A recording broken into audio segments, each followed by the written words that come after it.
Thank you, the Honourable Chairperson.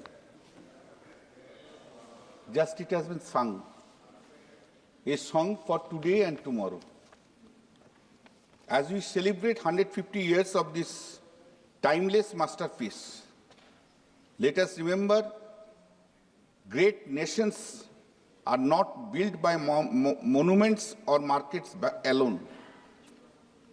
They are built by stories they choose to honor, the value they choose to preserve, and the songs they choose to pass on to the next generation. If we want our children to inherit not only a prosperous India, but a soulful India, then we must pass down not just the words of Vande Mataram, but the sense of responsibility of its awakeness. As we stand at this 150-year milestone, let us rise once again, not as spectators of the history, but as carriers of its flame. Let us say with the same depth, the same modesty, and the same unshaken pride that our freedom fighters once felt. Vande Mataram, I salute the mother. Madam, today's debate was commenced with political undertone. Today we gather not for a ritual, not for a formality, but to honor 150 years of song that once held our entire freedom movement together like a spine. A song that traveled from Bengal to the rest of India not as a poem, but as a pulse. Vande Mataram. When Bankim Chandra wrote those two words in 1875, he could not have known that one day they would rise higher than any speech, any slogan, any political promise. He was writing quietly, almost secretly. No empire could defeat it. No jail could silence it. No bullet could overpower it. Because this song was not created for politics. It was created for the soul. But unfortunately today, it has been made for political debate purpose. Freedom fighters did not sing Vande Mataram to show power. They sang it to remember who they were. They sang it as they walked to jail, as they faced lathis, as they burned foreign cloth, as they marched barefoot under the burning sun with only one strength, the strength of loving their motherland. Today, 150 years later, we must ask ourselves an honest question. Are we worthy inheritors of that legacy? The resilience of a civilization that had endured 1,000 storms and still stood unbent.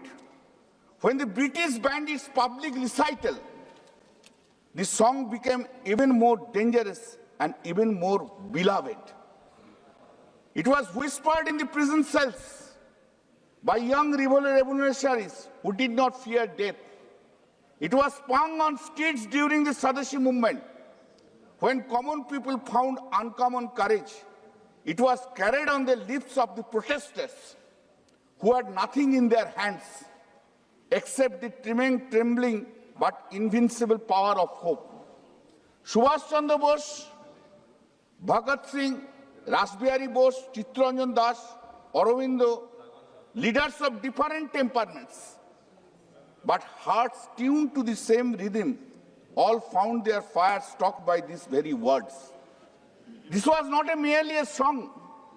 It was a heartbeat shared by the millions and millions. A national song in spirit before it was in status. Before India had a constitution. Before India had a parliament. Before India even had a flag of their own. But unity, unity, not rhetoric, but responsibility, not loudness, but depth. Perhaps this is why the song still moves us. because it calls upon something timeless, the instinctive feelings of belonging somewhere, on being part of a continuum that stretches backwards beyond memory and forward beyond imagination. On this 150 years, let us not only celebrate the past, let us understand it, interpret it, and carry it forward with the intellectual honesty it deserves. Vande Mataram just not a salute, but a reminder of the mother whose soil sustains us, whose history humbles us, whose future depends on us. It blends Sanskritic imagery with the emotional directions of the Bengali. It merges geography with spirituality. It elevates the idea of motherland from a physical territory to a moral force. During the Swadeshi movement, it transformed into a cultural weapon, one that rejuvenated confidence where people had been taught to feel powerless. It united diverse communities, regions, and social backgrounds under one emotional umbrella. And yet, despite its political use, the song itself remains above politics. Its heart, its culture, civilizational, ethical. Today, in age of rapid modernization, globalization, and ideological conflict, Vande Mataram offers a reminder of what nationhood truly means, not uniformity. Madam, I will just conclude it.